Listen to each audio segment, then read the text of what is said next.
In a still-intact sub-basement of a blasted office building in capital city's Porky Town, a motley assortment of Xenos gathered around a table. "That's it?" a tentacled Xeno exclaimed as it, clutching a scanner, crowded around the disassembled Terran AK-47D. "Yep," a middle-aged woman clad in gray fatigues replied. "That's it." The small crowd of Xenos started muttering excitedly. "This alloy is very unusual," another one stated, staring at their scanners. "It's mostly iron and nickel, but mixed in are all manner of elements. I've never seen an alloy like it. Is there a non-Terran source of this special metal?" The woman laughed. "Your solar systems are absolutely loaded with sources. They probably just melted down some random nickel-iron asteroid. They do stuff like that. Let me see." The woman peered at the Xeno's scanner, pulled out her phone, and took a screenshot. Her phone beeped. "Culver, 216, she said in a matter-of-fact tone. "It was a fairly good-sized rock that got claimed and eaten during the Great War. Looks like it was good enough for them just to melt and run. You see all sorts of crazy stuff in their lower-grade alloys, especially when they get pressed." "I thought the Terrans were known for the quality of their alloys," the Xeno replied, its eyes blinking in confusion. "I hate to give those bastards credit for anything," the woman said with a smirk, "but they make some of the highest-quality alloys in the galaxy. When they want to. What you specify is exactly what you get down to the atom. That being said, their industry runs on cheap rock iron just like this." "How?" the Xeno gasped. "How can they do that and everything not just fall apart? It would take a day to fully cover it, but the short answer is that their metallurgists and engineers are good enough that they can wing it. Besides, they over-engineer things to hell and back. If something needs to be 2 millimeters thick, they will make it 5 if they can get away with it. If something needs to be perfect, they will make it perfect. But if they can use a melt-and-run alloy that is literally 1/20th of the price, that's what they are going to do. I absolutely hate those guys, but I have complete faith in their engineering. It's almost as good as ours. Almost. But it's iron. Iron has a bad rep in the Federation," the woman chuckled. "You guys consider it trash. So it's only used for the lowest quality goods, which are bad no matter what they are made of, and when you do use it, your metallurgy sucks. Most iron in the Federation is just pure iron after removing the more valuable elements or its poorly processed rock iron from asteroids that aren't worth processing otherwise. You don't know iron. You should. When properly alloyed, it can have properties as good or better than a lot of those fancy materials that you swear by, and all of your systems are just loaded with it. If it's so great, then why aren't we using it? You mean, why does the Federation have you shelling out for raw materials that you could replace with something that is universally abundant and cheap?" the woman sneered. "Probably the same reason that those same materials are required by Federation law. Quality and safety, my freckled ass. We have a saying, follow the money. Ever wonder why certain species, the same ones so insistent on quality and safety, are so free with their tech? Everyone just happily accepts the production designs and never questions why they then wind up paying those same species a major portion of their GDP for the specialized materials needed to make those designs work. You are being shaken down and don't even realize it." The group of Xenos started grumbling angrily. "The Sovngarde, Alduin, and even the Retribution are all made out of steel, their word for iron alloys." The woman said, "That should tell you everything you need to know about that trash element. The Empire is now making ships out of Terran steel as well." She gestured to the AK on the table. "Needless to say, it's more than good enough for one of these pieces of junk." "You have done nothing but speak ill of this weapon," a brilliant red Jova said as he licked his eye thoughtfully. "Yet you chose it to equip your people. Why?" "I call it a piece of junk because it is a piece of junk," the woman scoffed. "It's 1,000-year-old tech and not even the best example of it. It's inaccurate, clumsy, cheaply made, and its ammunition capacity is a joke." She picked up the magazine. "This holds just 30 rounds. 30! That's it. And don't even get me started about its so-called reliability. As if actually firing most of the time you pull the trigger is something to be proud of. Stuff. They just picked it at random based on some half-baked folklore, and it was a design that they could find. It's a low-quality gun made by unrefined methods. Now this, she said as she raised her saber gun. Now this is a weapon. Accurate, truly reliable, hundreds of rounds of ammo per magazine, powerful, versatile. A real masterpiece of design, art, skill, and the zenith of true human engineering. In the hands of someone trained in its use and practiced in its application, it is combat effectiveness.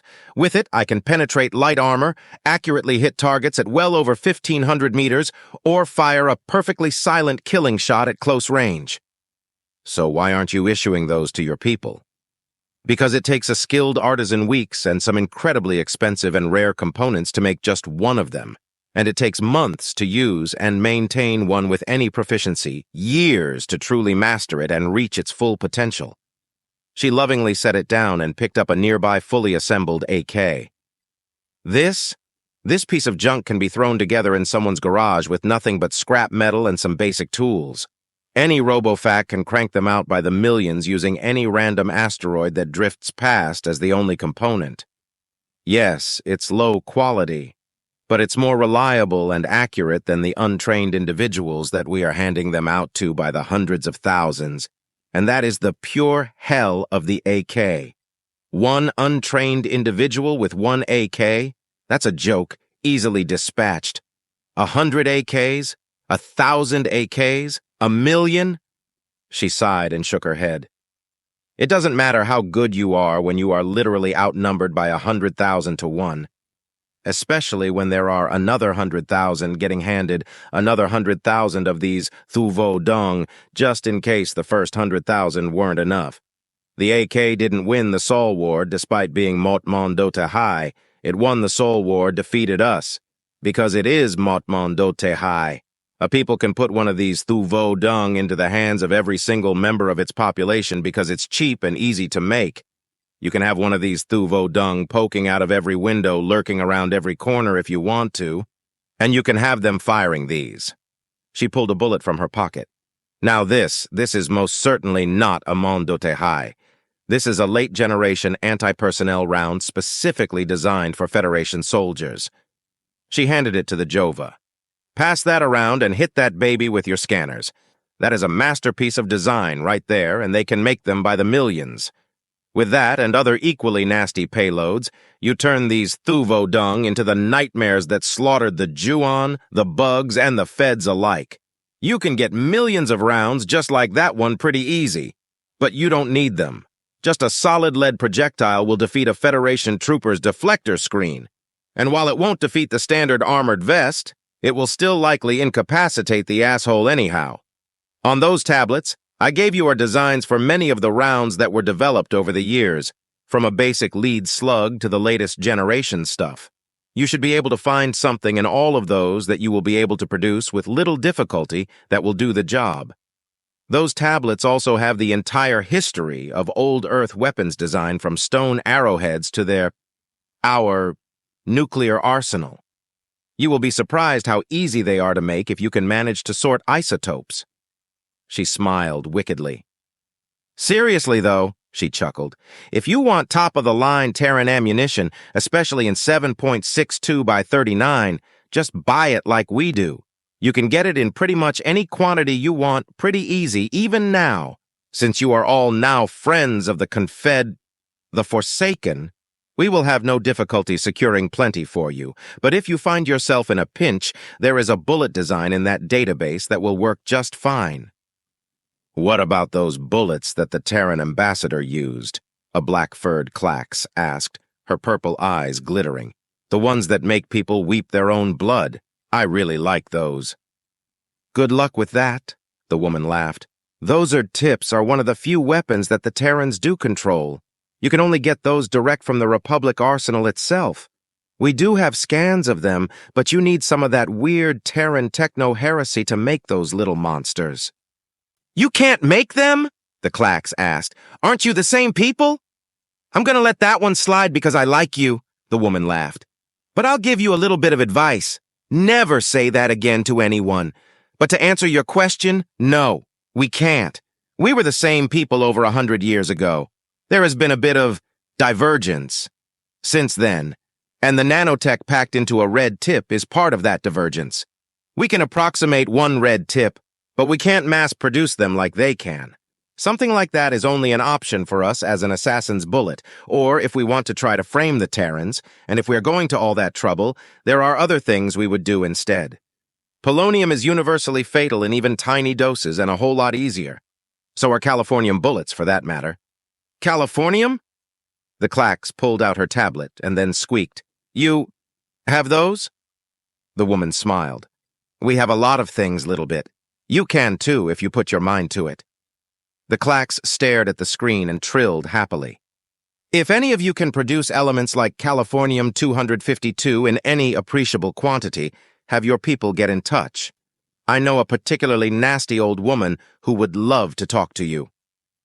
Halfway across the Federation, Jalabel, the Balil foreign minister, was having a decidedly bad day. Those void-worshipping humans. When they took out the clock, they took down the entire Federation network. Every Federation network, from basic email to banking, was paralyzed. And now she just heard that the repair crews were going missing, and the Federation was going to have to send Federation escorts along with each team. Which slowed any recovery to a complete crawl. They weren't even pretending to make false promises about when things would come back up. Of course, the creator-cursed Gvorta were using it as an excuse not to pay for their shipments. Of course, they are still demanding delivery of the goods. Of course they were. Void claimed her egg sack. She messed up and let them back her into a corner, and of course she backed down. Of course she did. She was a Balil after all. And of course word got out, and now nobody was wanting to pay, citing extraordinary circumstances to delay payments. It will all work out, and of course we are going to pay our outstanding debts. We just have to pull together during this difficult time.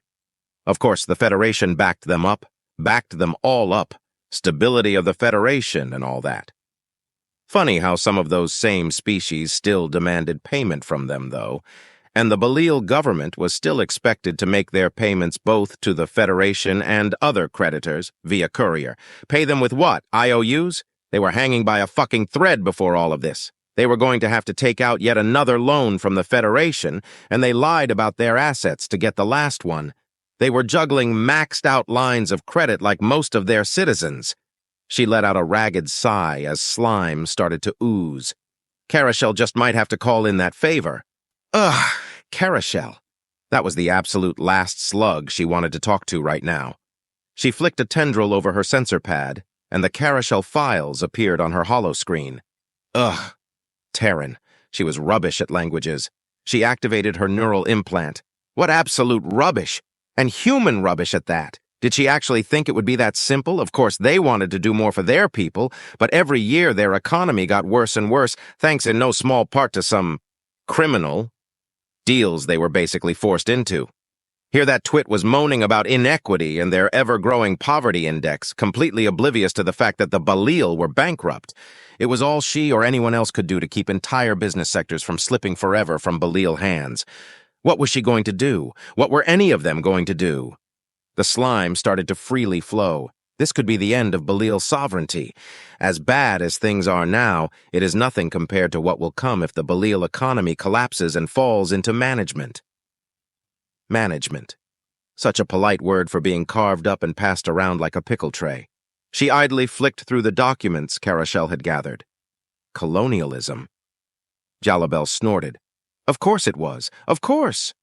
And just like all of those third world nations she wrote about, they were about to become a third world nation. Oh, creators! She slumped. They were about to be reduced to one of those systems. Broken. Lost. What's this? There was a folder simply labeled Hopeless. She felt pretty creator-boned hopeless. She opened it. What are music videos? It must be a Terran thing.